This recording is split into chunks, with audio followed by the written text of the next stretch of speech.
everybody, welcome off the rack. I am Sal. I'm Ethan. And I'm Ben. Today we're doing Death of Wolverine number 3 of 4 in our ongoing coverage of the Death of Wolverine miniseries, written by Charles Soule and, of course, drawn by Steve McNiven.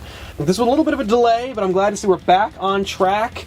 I don't know what the delays were, but I'm happy to see it didn't really affect the book at all. Nope. No. Once again, we have this beautiful sheen cover, and, of course, the back demonstrates the best moments from the Death of Wolverine lead-up. I'm sorry, there were books leading up to this. I entirely blocked those from my memory. And, yeah, so overall, first impressions of Death of Wolverine number 3, Seppuku. I mean, they're doing a great job. They're still knocking it out of the park. Yeah, another Agreed. excellent book. Yep. Man, I like that we get a different setting in each book. Yeah. Totally different setting, totally different tone, and a totally different villain. Yeah. Each one, we go to Japan in this book, and it's gorgeous. We get this double-page, beautiful, just a quiet moment between Wolverine and Kitty Pryde. Yes. And damn, it is so gorgeous. Yeah. And it evokes such great imagery and emotion, and I just think it's a really solid book. Yeah, you really feel like you're like there in the setting. Like, Yeah. it's that realistic and like well done. Yeah. Let's talk about the writing. How'd you guys feel about the writing for this issue in particular? There was a lot of dialogue in this book, and it's all really good. I agree with that. It's clearly the same people, people. as the first two, and it's as good. I thought that there were some moments of, like, great quiet reflection, but also some moments of utter badassery. Damn if they didn't make me go, "Oh!" I was so excited, and I'll tell you about that in a I second. know exactly what you're talking It was about. when Kitty Pryde blew up her fucking hand. Yep. Yes, I'm like, that was yes! super awesome. How cool! And McNiven makes it look like it actually happened. Well, this is the fun thing, too. Yeah. Like, I never thought that she could materialize and still keep her appendage. That's been a question that you guys have asked me a couple times about, like, what can Kitty Pryde does it do? work? Yeah. And, like, now you see. Well, that makes me think, like, if she materialized in a wall, she would just break the wall. Yeah. She's like, no, when I rematerialize, I win. Yeah, I displace whatever's The thing there. that's there. 'Cause I am gets fucking blown Shadow up. Cat. Right. I'm kind of disappointed by, spoiler warning, the fact that Wolverine gets healed. Oh, I know!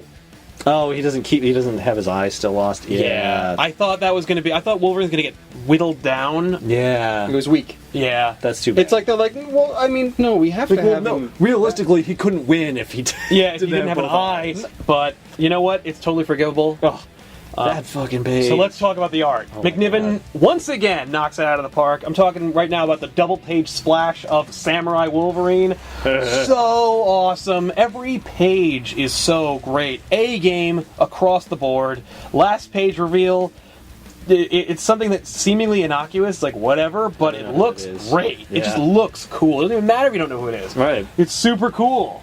I didn't even know who the bad guy in this book was. They give you enough to explain. He takes over people's Yeah, that's what he bodies, does. And now he's got to fight him. And he knows Wolverine, I guess. Right. He trained him? Yeah. Him and Kitty. And hey, somebody has been watching the show because there's still a freaking ad across from the title page, Right. but it's a new ad. It's not and a this raccoon time, anymore. it's a Halloween costume for Spider-Man. Thank you for getting rid of the fucking terrible-looking raccoon action figure. And you're Last damn mad. page cover for issue 4. So freaking awesome. So cool. I'm so on board. It's a gorgeous book. On a scale of 1 to 10, 1 being the worst comic ever read, but 10 being the best comic you've ever seen. How would you guys rate Death of Wolverine number 3? I give this an 8. Because of the healing factor, and also because of this weird thing that they did with his hair, because they're like, he healed, so he grew a lot of hair back, and in the end they're just like, so you don't have to worry about bald Wolverine. I was like, he was never bald. What are you talking about? I don't know. It was one of the weird notes that they had. I was like, what? That just confused me. Right. But that was, I guess, editorial stuff. Yeah. That serum just kind of like, it really ate at me. Yeah. I thought they could have done it without it. Yeah. And I thought it could have been a really good story without it. And they just fell on their laurels and like, well, let's just heal him. I feel like it was a little lazy. I know that it was a story point for Wolverine. Like, no, I'm not. He rejects the healing. Mm-hmm. There's also the first issue that we see Wolverine acknowledging maybe he won't die. Like, maybe he'll just leave. Right. He's like, I'm not trying to kill myself. No. I just just want to stop whatever's happening. And then and then quit. yeah. And like That was really good. I've heard theories that people are going to say like maybe Wolverine will die, Right. and Logan will Logan. leave. That'd be cool. That'd be cool. You know what? Like I feel like a younger me or a person who didn't like this book would feel like that's a cop out.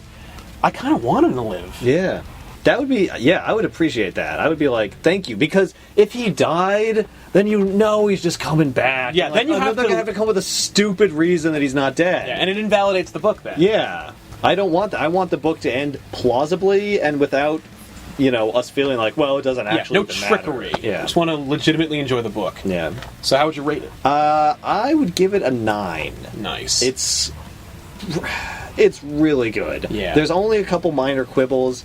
The only thing that really subtracted from it a little bit maybe is that, and this might be my fault, it didn't quite have this epic scope that I feel like the book could be building to. Yeah. Maybe not though. Maybe what I want is just too much. Yeah. Well, it's You know? 4 issues. I feel like this is kind of like the last deep breath. Yeah. Before. Maybe, yeah. I'm just I'm not sure where it's going. I'm not sure how it can get to that level that I'm anticipating for the last No, book. it's true. Because it didn't seem to really kick up anything with this book. Mm-hmm. That said, as a standalone, one single book, this book is amazing. I'm going to give it an 8. I think it was gorgeous. I think it's great. I think everyone is at the top of their game.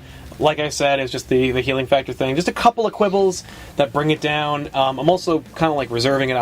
I can't wait to see where it ends. So we'll see. Well, I hope it ends better.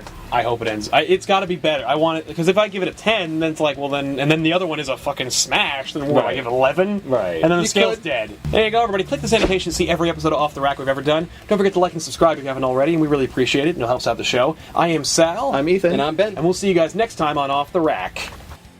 I mean, we can start doing points, 11.5. People got mad at us for doing that. You're doing what? The points. They were like, oh, so it's 10.5? 10.2? Oh, you mean after 10? No, I mean in between. Oh, yeah, no, I've done that. People were like, do you... Yeah, we were averaging out the Yeah, we were numbers. doing that, and I was averaging the numbers. I'm like, this sucks.